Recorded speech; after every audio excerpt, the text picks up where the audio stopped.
Apa itu saham? Ini adalah bahasan tentang saham untuk pemula. Stay tune.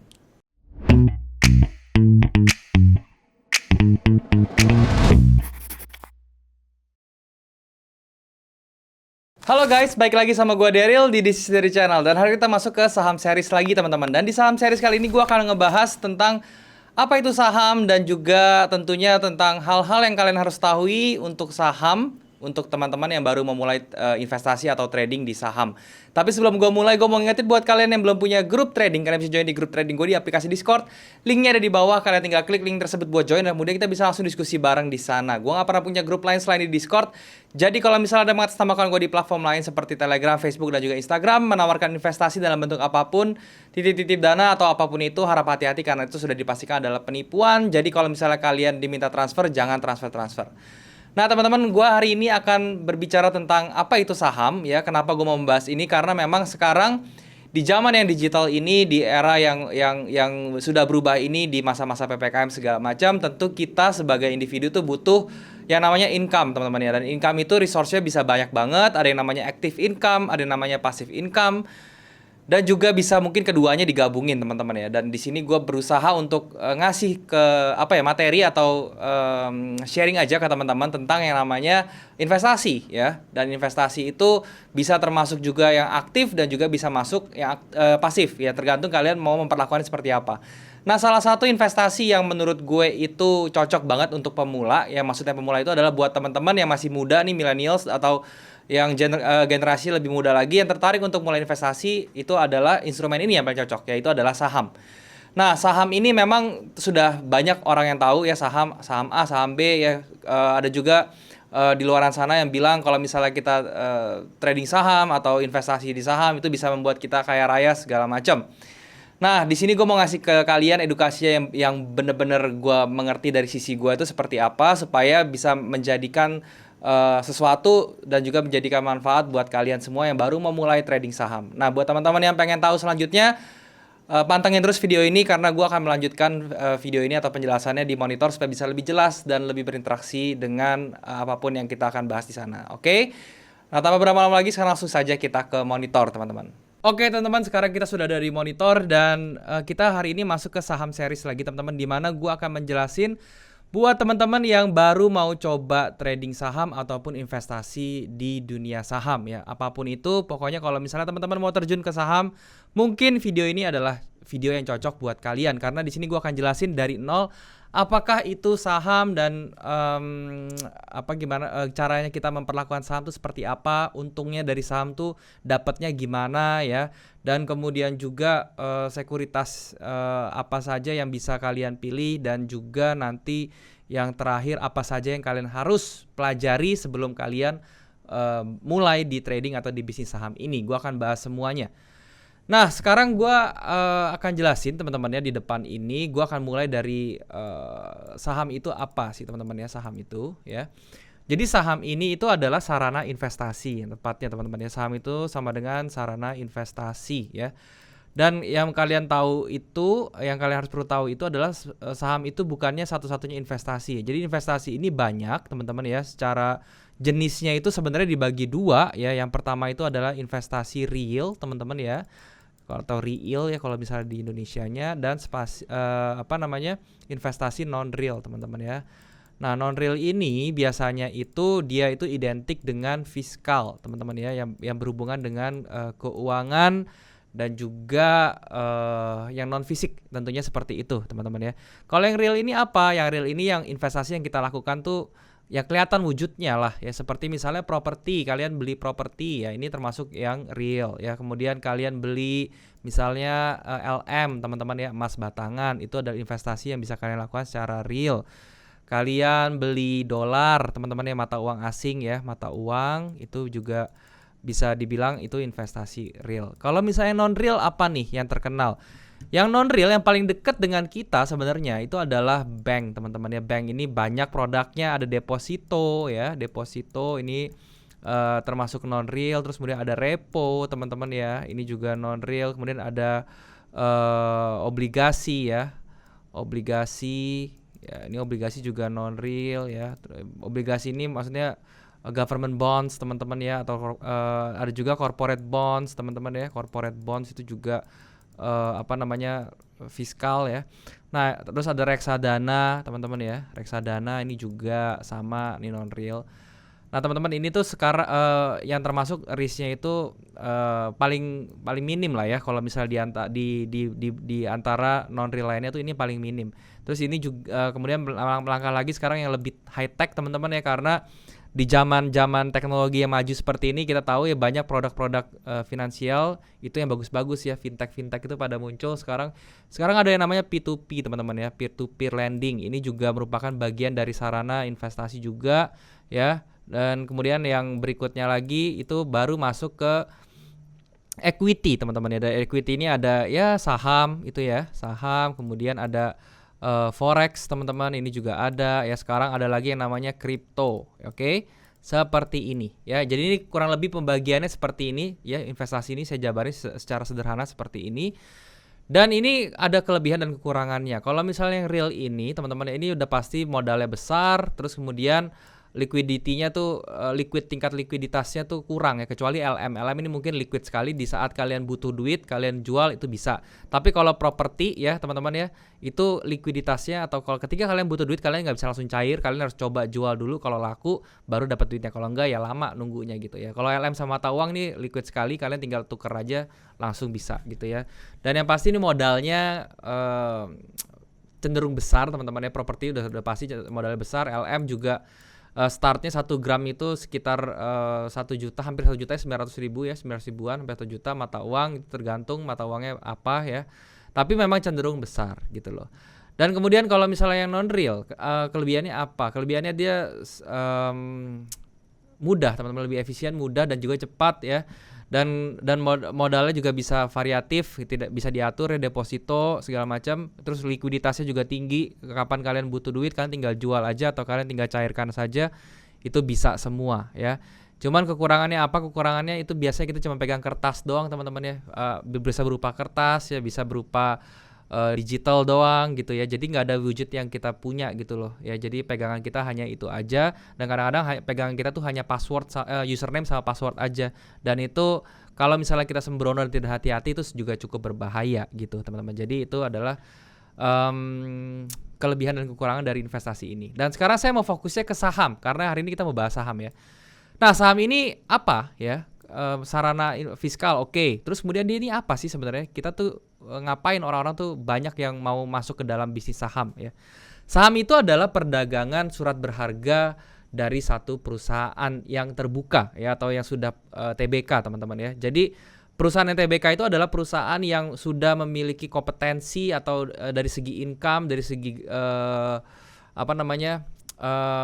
dari segi organisasi perusahaannya segala macam ya, itu sudah established, sudah TBK, sudah diakui lah ya, yang dia bahwa memiliki performance yang bagus gitu loh ya.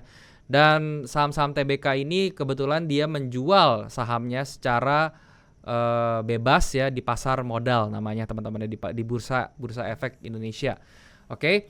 Nah, terus maksudnya kita bisnis saham apa ya? Udah, kita melakukan jual beli teman-teman ya, jual beli si surat berharga tersebut. Oke. Jadi misalnya kalau kita pengen beli sahamnya BCA ya, kita mau memiliki sahamnya BCA ya, kita beli aja sahamnya BCA. Itu berarti kita memiliki sebagian porsi yang sangat-sangat kecil mungkin ya kalau untuk retail teman-teman ya. Itu tergantung seberapa besar atau seberapa banyak lot yang kalian beli ya. Ya kebanyakan sih kalau retail tuh pasti dia memilikinya bagian kecil aja sih dari saham-saham yang terbuka tersebut ya. Dan perusahaan saham-saham ini juga banyak, dan kebiasaannya itu sudah well known, dari yang well known sampai yang jarang kalian dengar juga ada ya. Totalnya tuh mungkin sekarang sudah 800 lebih kali ya sahamnya teman-teman ya, jumlah perusahaan yang bisa kalian beli surat berharganya. Dan sebagian besar tuh ada yang dibilang saham blue chip ya, ada yang bilang saham second liner, ada yang dibilang saham gorengan. Apa itu maksudnya saham blue chip? Saham blue chip itu adalah saham-saham yang well known dan juga memiliki market cap-nya besar, atau kapitalisasi di market atau di pasar itu besar.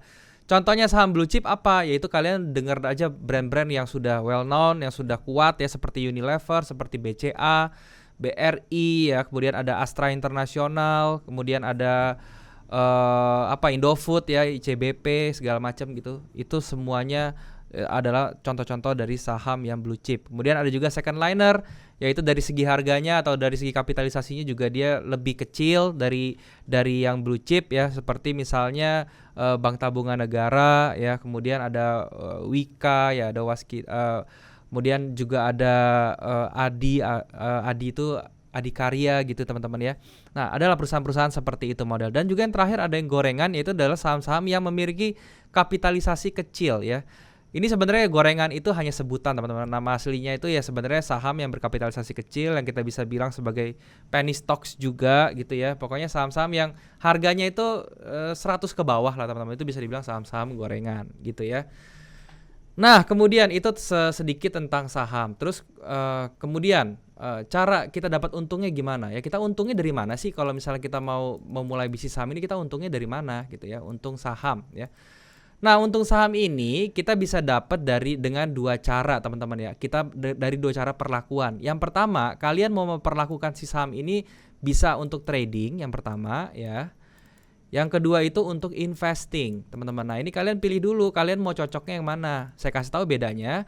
Kalau yang trading itu berarti kalian sebagai aktif investor teman-teman ya. Jadi maksudnya adalah ketika kalian trading ini memutuskan untuk trading, kalian harus terlibat setiap harinya. Kalian harus ngecek di market seperti apa. Kalian harus menentukan sendiri saham apa yang mau kalian beli, saham apa yang mau kalian jual segala macam. Nah, itu teman-teman ya dilakukan dengan fase waktu atau time frame yang cukup cepat ya. Jadi kalau trading itu mungkin kalian beli sahamnya hari ini, kalian bisa jualnya tuh mungkin bisa sampai nanti sore atau bisa sampai besoknya atau lusa, maksimal 1 minggu. Itu kalian masih bisa dibilang seorang trader. Jadi kalian beli hari ini, jualnya maksimal minggu depan, itu masih dibilang trader atau kita bisa bilang swing trade gitu ya. Kalau misalnya kalian beli pagi jual sore, itu kalian sudah dibilang sebagai intraday trader atau trader harian ya. Kalau misalnya kalian lebih cepat lagi, misalnya beli jam 10 jual jam 11, itu mungkin kalian bisa dibilang scalper teman-teman ya. Itu perlakuan pertama trading. Nah, kalau trading ini untungnya dari mana Bang? Kalau trading itu untungnya cuman dari capital gain ya, capital gain. Jadi apa itu capital gain? Itu adalah selisih harga beli dengan harga jual kalian. Jadi misalnya kalian beli saham A gitu ya, harganya 1.000. Terus kalian jual 1.100 teman-teman ya. Ini misalnya aja ya. Kalian beli saham 1.000, kemudian kalian jual 1.100. Beli ini 1.000, jual 1.100. Nah, ini kan ada selisihnya ya. Selisihnya itu sekitar 100 atau kalau dipersentasekan itu sekitar sama dengan 10%. Nah, 10% ini yang bisa dibilang sebagai capital gain gitu ya. Jadi kalian dapat untungnya itu kalau seorang trader hanya dari capital gain aja. Ya, kenapa? Karena kalau trader itu jarang nge-hold lama, so kita tidak bisa mendapatkan keuntungan dari yang lainnya. Nah, kalau yang investing Bang, dari mana untungnya? Kalau investing itu bisa dapat dari dua cara. Yang pertama itu tadi capital gain sama ya. Yang kedua itu dari yang namanya dividen, teman-teman ya. Jadi ini dividen ya. Dividen ini bisa didapatkan seorang investing. Kenapa kalau kita investing atau menjadi investor itu bisa dapat dividen? Biasanya kalau investor ini itu memperlakukan perdagangannya berbeda. Kalau misal trader itu cenderung time frame-nya pendek atau waktunya pendek, tapi kalau yang investing itu cenderung waktunya tuh panjang untuk dia beli atau untuk dia tahan itu saham ya. Jadi kalau misalnya investor itu bisa time frame-nya 1 sampai 5 tahun untuk nge-hold satu saham. Nah, biasanya kalau 1 sampai 5 tahun ini pasti dia bisa dapat yang namanya dividen. Dividen itu adalah ketika kita beli saham, terus kemudian sahamnya nggak dijual-jual, terus kemudian perusahaannya itu sudah mendapatkan laba atau keuntungan dan dia ingin bagikan. Biasanya dividen itu tertentu pembagiannya, teman-teman, ada yang per quarter ya, ada yang per tahun, ada yang per bulan nggak tahu, di saya belum cek lagi. Pokoknya dia tuh ada waktu untuk bagi-bagi dividen, ibaratnya seperti itu. Nah, ini dividen ini sama aja sebenarnya kalau misalnya kita nabung deposito atau nabung di bank itu dapat bunga lah seperti itu ya. Tapi jumlahnya kadang lebih besar dari deposito, kadang juga ada yang lebih kecil, tergantung emitennya atau tergantung saham apa yang kalian beli dan saham itu membagi dividennya berapa gitu. Kemudian yang kedua, keuntungannya adalah dari capital gain juga, sama seperti trader. Kalian beli harga 1.000, nanti begitu jual jadi 3.000 misalnya. Nah, ini untungnya kan 300% teman-teman ya. Itu biasanya seperti itu capital gainnya. Dan kemungkinan Kalau investor itu gainnya itu udah pasti angkanya lebih besar karena waktu holdnya juga lebih lama gitu ya, sehingga perkembangan atau growth dari saham itu biasanya lebih besar kalau take profit. Tapi ada nggak kalau misalnya saham-saham sebagai kita beli investor itu perkembangannya stagnan? Ada ya. Kita salah beli saham yang mana sahamnya itu nggak berkembang, malah dia stuck di satu harga tertentu, teman-teman. Jadi seperti itu ya. Itu adalah keuntungan yang bisa kita peroleh ketika kita berbisnis saham dari dua itu. Kalian sekarang tinggal pilih, kalian mau menjadi seorang trader atau kalian mau menjadi seorang investor gitu, oke? Nah, hal ini kalau misalnya kalian sudah menentukan, kita lanjut lagi. Sekarang ngelit kita ke cara untuk apa yang kita butuhkan ya? Apa yang kita butuhkan? Apa yang dibutuhkan untuk saham, teman-teman ya, untuk memulai bisnis saham ya. Nah, ini kita bagi lagi tadi sebagai trader ya. Tadi kan pilihannya cuma 2 tuh, sebagai trader atau investor, oke? Nah, kalau sebagai trader ya, ini ada satu hal kesamaan yang kalian harus punya ya, teman-teman ya. Jadi kalau ini harus dimiliki kalau walaupun kalian mau jadi trader kayak mau jadi investor kayak, ini hal satu ini harus punya, yaitu adalah kalian harus punya rekening saham. Oke, rekening saham. Ini juga rekening saham ya. Sama, teman-teman ya. Nah, cara buatnya gimana nih rekening saham? Rekening saham itu diterbitkan atau bisa dikeluarkan oleh oleh satu perusahaan yang namanya sekuritas, teman-teman ya. Jadi, langkah pertama kalau misalnya kalian mau bisnis di saham ini, kalian harus buat akun atau buat username atau buat rekening, teman-teman ya, itu di sekuritas ya. Sekuritas itu ada banyak, teman-teman. Di sini saya kasih contoh ya, teman-teman. Sekuritas ini ada banyak ya. Kalian ada Indo Primer, ada Mirai Asset, ada Mandiri ya. Kalian tinggal Google aja sekuritas saham di Indonesia. Nanti kalian keluar, kalian tinggal pilih aja sesuai yang kalian nyaman. Nah, di sini juga sebagai contoh, ini ada salah satu sekuritas namanya Ajaib, teman-teman ya. Ini sekuritas seperti ini ya. Jadi ini intinya kalian tinggal daftar ya secara online. Sekarang tuh semua serba online ya. Kalau dulu mungkin masih ada yang offline, kalian masih isi form segala macam. Kalau sekarang daftarnya gampang banget, kalian tinggal daftar online aja di sini. Nah, terus nanti di sekuritas kalian juga harus pelajari tuh ada biaya-biayanya nih ya. Nah, biaya-biayanya ini kalian harus pelajari karena setiap transaksi beli dan jual itu kena biaya, teman-teman, dan biayanya tuh kurang lebih pada saat beli itu 0,15 dan pada saat jual 0,25% dari jumlah saham yang kita beli atau dari nominal uangnya yang kita beli kayak gitu ya. Nah, seperti itu, ini contohnya aja. Sekarang ini zamannya sudah modern, sudah banyak sekuritas seperti Ajaib ini yang mana dia bisa langsung kalian daftar melalui online dan juga bahkan kalian bisa download aplikasinya di App Store kalian atau di Play Store kalian gitu loh. Oke, itu dari segi brokernya ya. Dan kemudian hal kedua yang kalian harus pelajari apa? Nah, ini kalau yang pertama kan sama ya, rekening saham itu dua-duanya harus ada. Nah, yang kedua itu adalah dari segi analisanya, teman-teman. Kalau kalian mau menjadi seorang trader, kalian pelajari lebih banyak yang namanya technical analysis, teman-teman ya. Technical analisa ya. Analisa ya. Kalau yang kalian menjadi investor, kalian pelajarinya lebih ke fundamental, oke? Apa tuh Bang namanya fundamental, apa namanya technical gitu ya. Saya jelasin secara singkat, teman-teman. Jadi teknik analisa ya, otomatis kan kalau misalnya kita mau beli saham, kita harus tahu ya harga ini kapan mau naiknya, harga ini ke depannya bagaimana segala macam. Nah, itu dibutuhkan yang namanya analisa ya. Nah, analisa di dalam dunia saham itu dibagi dua, teman-teman. Yang pertama itu adalah analisa teknikal dan yang kedua analisa fundamental.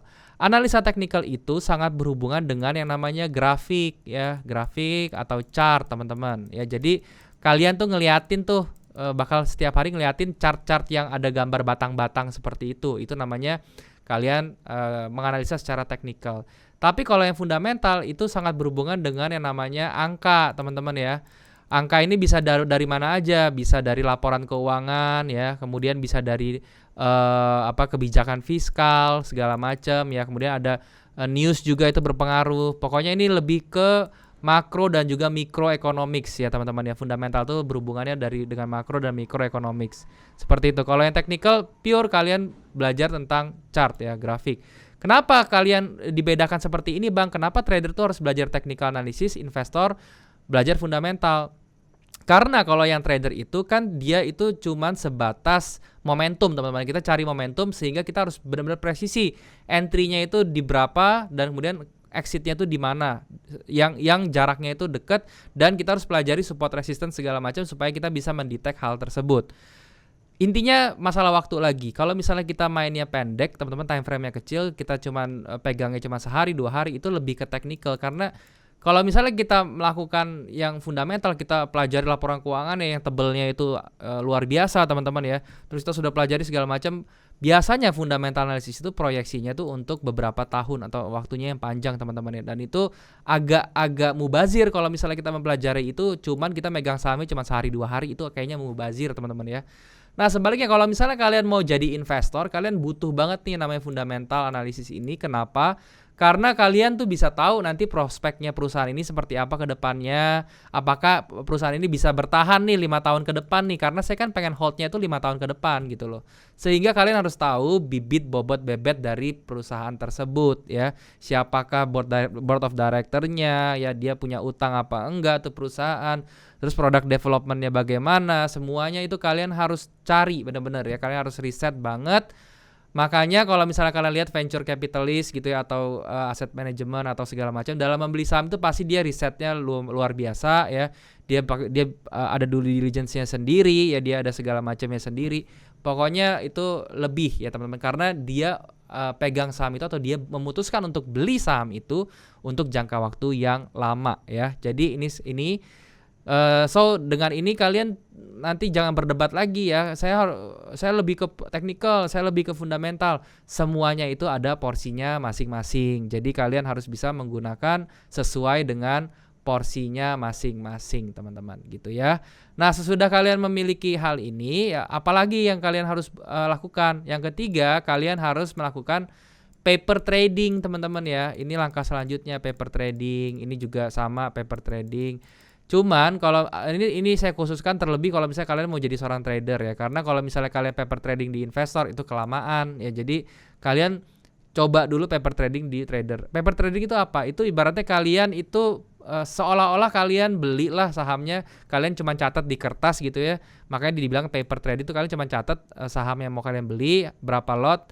Terus nanti kalian cocokkan, kalian diemin, terus kalian compare sama harganya, kalian bisa cuan apa enggak gitu loh. Ini juga berguna untuk ngetes kalian punya pengetahuan ya, dan itu juga membiasakan diri kalian terhadap lingkungan dari trading itu sendiri ya. Dan kemudian yang keempat, kalian harus punya mindset dan juga komitmen yang besar di dalam bisnis ini. Karena ini bukannya main-main teman-teman ya. Jangan perlakukan saham itu seperti main-main, seperti gambling teman-teman ya. Kalian nggak ada ilmunya, nggak ada apa, terus kalian ini buy ini kayaknya mau naik nih, cuma pakai feeling aja. Itu jangan. Kalian harus punya mindset yang benar. Kalian harus punya dulu ilmunya yang bagus segala macam. Dan juga kalian punya attitude yang bagus, kalian punya komitmen yang bagus. Jangan cuman anget-anget tai ayam, ibaratnya seperti itu gitu loh. Jadi kalau misalnya kalian memang mau serius di bisnis ini, kalian luangkan waktu untuk belajar dan berkembang, sehingga nantinya ini kalau misalnya kalian tua nanti sangat berguna buat kalian ya. Memang kalau misalnya kalian para milenial sekarang belum berasa, kenapa? Karena kalian merasa masih banyak hal yang lebih bagus atau yang lebih segala macam dibandingkan ini. Tapi percaya sama saya, one day kalian sampai ke level umur tertentu, kalian akan merasa ini sangat penting sekali. Kenapa? Karena ini akan menopang masa tua kalian sebenarnya gitu. Jadi nggak ada salahnya dari muda tuh mulai belajar, mulai tahu. Nanti begitu tua kalian sudah paham dan sudah bisa langsung mengeksekusi, ibaratnya seperti itu.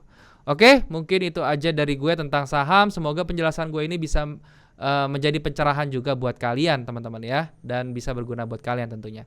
Terima kasih teman-teman yang sudah nonton. Jangan lupa untuk komen di bawah kalau ada yang kurang. Thank you. Sekarang kita balik lagi ke kamera. Oke teman-teman, jadi itulah penjelasan gue tentang saham. Semoga apa yang gue jelasin di sini bisa bermanfaat untuk kalian dan kalian bisa mengambil sesuatu dari video ini. Dan sekali lagi, kalau misalnya kalian belum punya grup trading, kalian bisa join di grup trading gue di aplikasi Discord. Linknya ada di bawah. Kalian tinggal klik link tersebut buat join. Dan kemudian kita bisa langsung diskusi bareng di sana. Ingat, gue nggak pernah punya grup lain selain di Discord. Jadi kalau misalnya ada pengatas sama kawan gue di platform lain seperti Telegram, Facebook, dan juga Instagram, menawarkan investasi dalam bentuk apapun, harap hati-hati karena itu sudah dipastikan adalah penipuan. Kalian juga bisa subscribe channel ini kalau misalnya kalian merasa channel channel ini bermanfaat untuk kalian. Kalian juga bisa bantu like video ini dan juga share ke teman-teman kalian yang lain yang kira-kira membutuhkan info dari video ini. Kalian juga bisa komen di bawah kalau misalnya kalian mau request tentang apapun yang mau gue bahas ke depannya. Selama itu berhubungan dengan saham, kripto, dan juga forex, gue pasti akan baca komen kalian dan gue akan usahakan untuk bikin kontennya buat kalian. Nah teman-teman, mungkin sampai sini dulu videonya. Sekali lagi thank you buat kalian yang sudah menyempatkan diri untuk nonton video ini. Sampai jumpa di next video. Jangan lupa semua orang bisa cuan. Salam sukses. Bye-bye.